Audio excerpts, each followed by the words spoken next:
Hi friends, மட்டன்ல நல்லா டேஸ்டா ஈஸியா ஒரு டிஷ் செய்யணுமா? அப்ப குக்கர்ல இந்த மட்டன் சுக்கா ஈஸியா செஞ்சிடலாம்.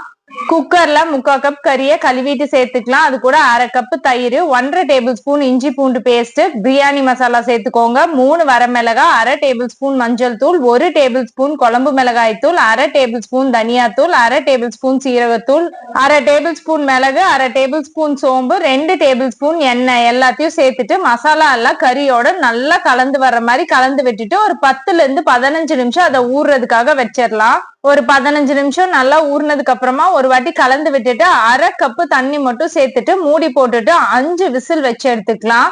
மீடியம் ஹீட்ல வச்சு 4ல இருந்து 5 விசில் விட்டு எடுத்துக்கோங்க. அப்பதான் கறி நல்லா வெந்து வரும்.